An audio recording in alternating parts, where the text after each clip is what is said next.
Hi, how's everybody doing today? This is Sean, and I'm down here at the tennis course where I practice. And I was telling you guys and ladies, this is where I play at. I practice out here. It's Port Orange, Florida, and it's a tennis facility. And right behind us, we have fellows playing baseball. They have a baseball league out here, and it's fun watching them. There are some of them around my age. I'm 52, and then there's some younger guys in there. But I set the course up with the cones because not only will I practice trying to hit the with the bottles and stuff, I'm also going to try to use my forehand to hit these cones here for accuracy, because I was at the Goodwill today and I found another Wilson Profile 95 racket, and it's actually 4 3/8 handle. So the ones I've been playing with are 4 1/2, and as I was telling you, I went down to a little smaller grip and on the other racket, and it was pretty a little comfortable, and it seemed like I could spin the ball a little bit more and use my wrist a little bit more. But just to give you an idea, I'm walking over here. This is the Woods here, and when I was in high school, the Spruce Creek High School is pretty far away, but it's a couple miles. We used to come down here. Our track, because I ran the 440 relay and the 220, and I ran the 800. So I ran some different, I guess, what do you call them, different sections of track meets, like the 220 is pretty fast, the 440, that was a team effort relay, and the 800, that was just me, and that's 4 times around the track. So we used to come down here, and to give you an idea how powerful the wind is down here, these oak trees and stuff like that, they've been around for a while. This tree was upright a few weeks ago, and it snapped like a twig. So there's a little trail. I love coming out here and playing tennis. There's a fence here, and you have wild animals. And as I tell people when they come visit Florida, when you're walking in the trails, just keep an eye on the ground. We do have snakes, and most of the stuff isn't really dangerous, but there are rattlesnakes and copperheads and stuff like that. So it was funny, when I was a little kid, I didn't even know. I'm talking 10, 11, and I come down from Philadelphia. I was raised from Florida, but I was born in Philadelphia, PA. So when I was a little kid, I didn't see any of this kind of stuff in the city, palm trees and big things like that. We have a lot of architectural structures that are amazing in Philadelphia, but nothing like this until you go up to Northeast Philly.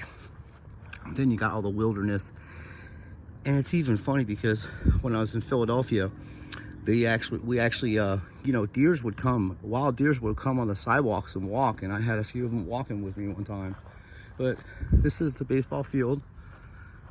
There's also a basketball court over there, and I'm gonna start practicing over there with Ashley and Joshua. Ashley's pretty good at basketball, and it'll help me with my tennis. So I do other things to try to help myself with tennis. But everybody was asking me, a couple people that watch my channel, both my channels. I have a bigger channel, but that's a true channel, and this is my tennis channel. And they asked me where I play at, because they saw the background, and this is where it's at. These are the courts. And it's beautiful out here in the day, at nighttime. At night, the moon's right above you. It's really pretty. And I enjoy coming out here. I haven't really got a chance to play anybody in tennis for a few weeks. The last time I told you about this guy that was like a 4-0 player, and he was talking, us trying to see what level I was at and all this, because he's like, I'm not sure if it'll be a fair match if you're not at my level. And I'm watching him play. I'm like, okay, dude. And he didn't know that I used to play in tournaments when I was a kid. I was kind of a late bloomer. I didn't start playing tennis, until I was like 16, 17, because I was surfing and skateboarding, and I played football, and I also played baseball. But look at that beautiful, beautiful bird. We have amazing hawks here. The hawks are beautiful, and they make nests in them big trees, and they can be dangerous hawks. They're very territorial, and they will swoop down and get you. So I don't know. There's a lot of things about Florida I like, and then there's a lot of things that are just weird and bizarre. There are a lot of bizarre and weird people around this area, I tell you that. You'll say hi to somebody and they'll look at you like they're zombies. It's just weird. And I don't know. I kind of keep to myself. I'm a friendly person and I'm nice to people, but there's a lot of weird and strange, bizarre things that go on down here with some of these people. And that's, like I say, I kind of keep to myself. But I just wanted to share this with you folks. I don't realize my tennis channel is not a big channel, and I'm not on here to make money or get clout or any of that. To be honest with you, when I was a younger person, I was really good at tennis and I was really good at surfing. And most of my friends that surf are professional surfers now. And when I was growing up, me and Kelly Slater were of the same age, and his high school surfed against my high school. And my friend Dennis Christopher and my other friend Stefan Nipple, they came in second and fourth place. And I didn't surf in the high school championships. I was playing tennis for our school because we didn't have enough players, so I couldn't do both. So if I didn't play for tennis for my high school, we wouldn't have had enough players to play in the county finals and stuff. So I ended up coming in fourth place in my division, for my school in singles, and we came in third place in doubles. My friend me and Beatbox, I told you about him, he's a good buddy. And my friend Darren Farmer won the whole thing.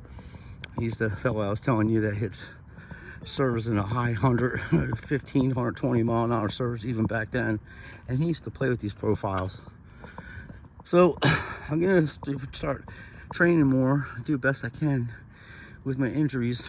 I have the hernia repair that needs to be done, and I'm trying to get down to weight.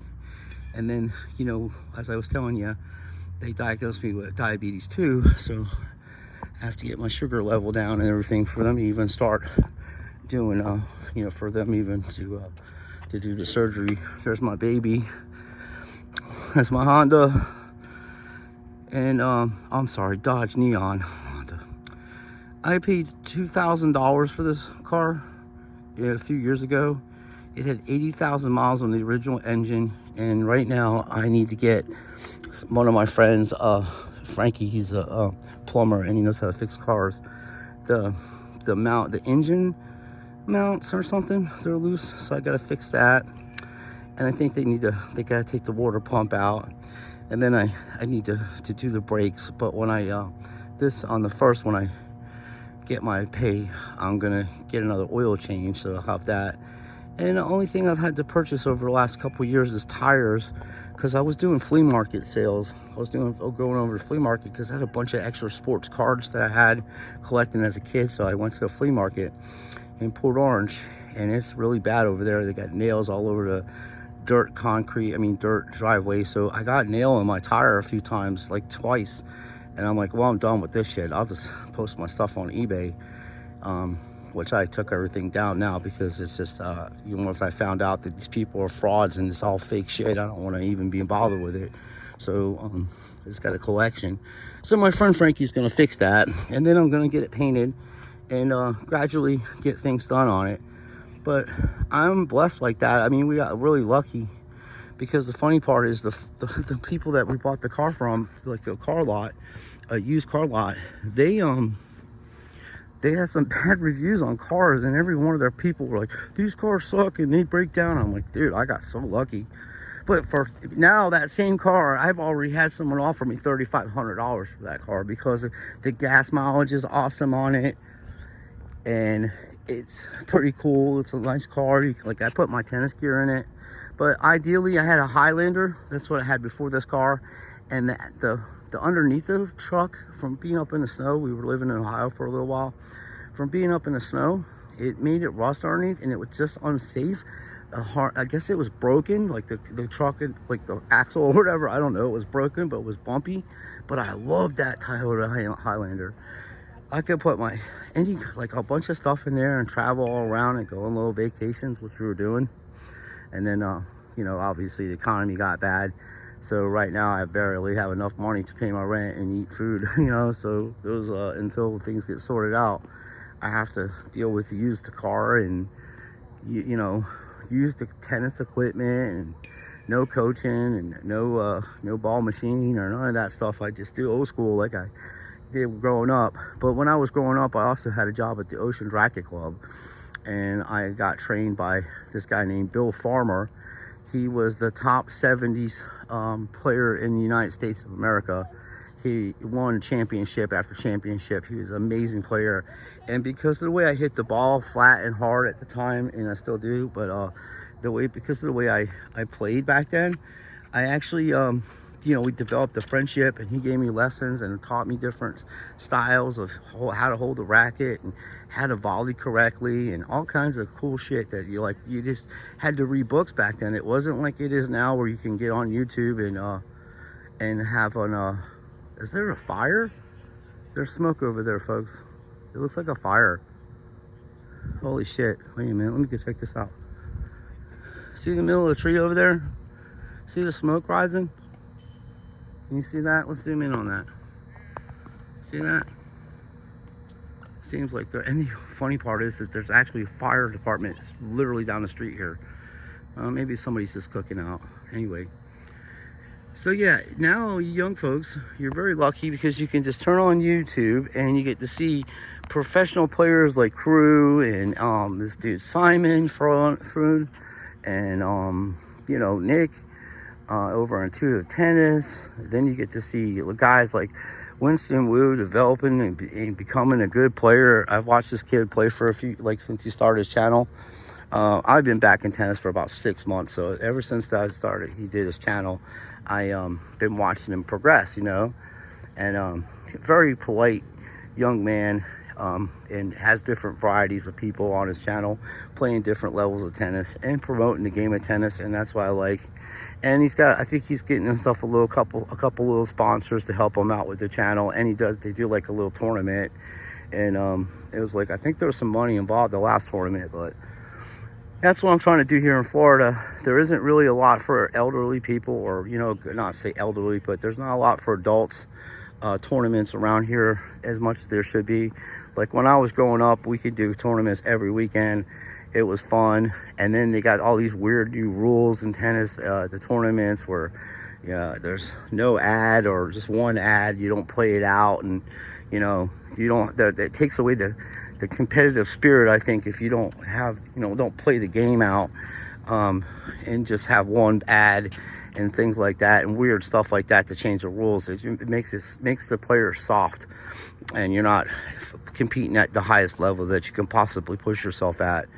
For instance, I was at Key Biscayne in the 90s, and I got a chance to see Aaron Krickstein play this dude Brian Dunn, and we were watching this match, and Aaron was down 5-love in the first set. So me and Beatbox and my other friend Steven, we went to go get some food, you know, and we're gonna come back and stuff. And when we came back, Crick had won in that first set 7-5, came back 7 games in a row. He won at that point.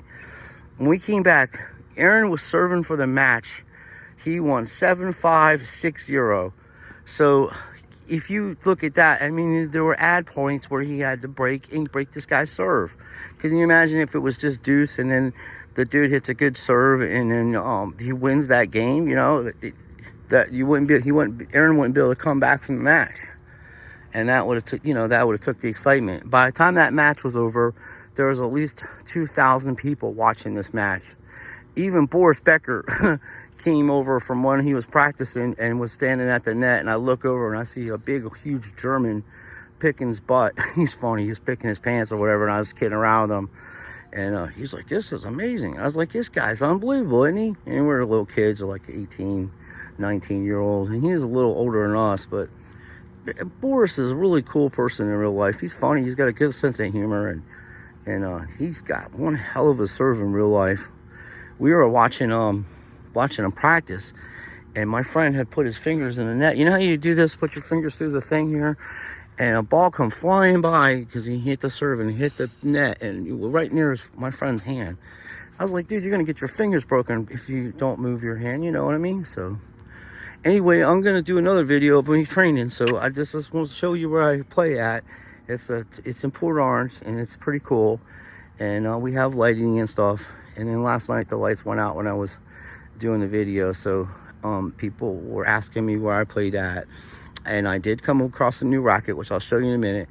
A new Wilson profile that's a 4 3/8, so, and it's strong, or it's been really strong, but the strings on it are really old. But we're gonna see, we're gonna play and we're trained, and like I say, my goal is to play in a tournament and to see how I do against other competitors. And like, I just beat this other guy that was allegedly a 4-0 player, and I hadn't played a big time player in a while. I haven't played anybody that's at a higher level in a while. I come down here during the morning, and they're 3-5 4-0 players, but they're elderly people, and we're playing doubles. So I don't rip the ball at these folks. I don't hit the way that I practice, because you can mishit a ball, and I hit a heavy ball, so if I drive a ball down the line and mishit it and hit one of these folks, I'll feel really bad. So I don't play again like that. But this guy was talking trash to me, and I smoked him, man. I beat him 6-2, and then the second set was 6-3, and that's because I was out of shape. I think I could have, you got a couple games, those games on me because I was just out of shape. But with this new top spin, everybody trying to hit with a lot of top spin, and the way I just take the ball on the line here flat, I just drive it. So I was running this dude from side to side and really didn't have to move much. And then he was like, wow, you're a good player. And I was like, thanks, man, you're a good player too. I'm enjoying myself. He's like, oh, I thought I was going to have a easy time out here, and I'm looking for competition. I was like, yeah, but you can't just be like that, bro. You got to play against everybody. And that's kind of a snobby way to be towards people because of the level of their play. And I was like, one day they're going to get better, and they're going to come out here, and then you won't be as good as them. And then how would you feel if they say, hey, I ain't playing against you. You're not that good of a player, So I take people's feelings and consent, in my way that I speak to people. I try to respect everybody I can. I don't take nonsense off anybody. I'm not afraid of anything or anybody like that. I have faith in God, in Jesus, and I appreciate everything that Yahweh has done for me.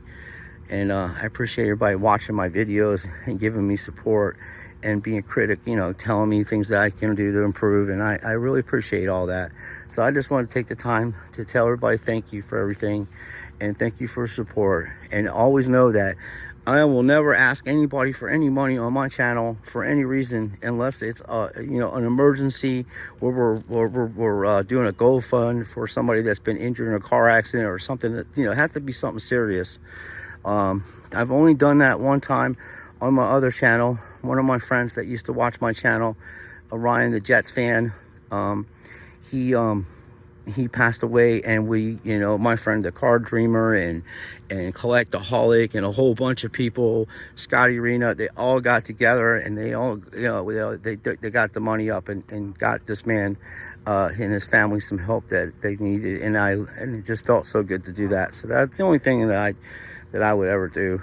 And it just bothers me to see homeless people where I live at. It bothers me that people are hungry. So I do my best to try to help out. I'll buy a couple of things of ramen noodles and donate it to the Catholic Church, because this Catholic church that I go to does a lot of donation of food, and you don't have to be a member, or you don't have to be Christian. They don't ask no questions. They just give you food and shelter and clothing or whatever they can do to help you.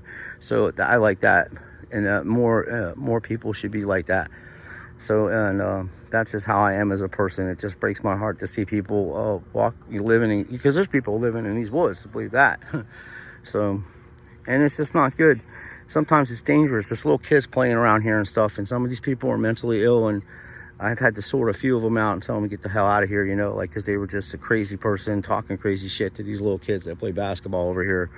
And I was like, look, dude, we're going to get you some medicine, bro, but you can't be over here with these little kids talking to them like that, cursing up a storm and telling them your life problems. They're like 11, 12-year-old kids. They don't even know what you're talking about. So, get the hell out of here.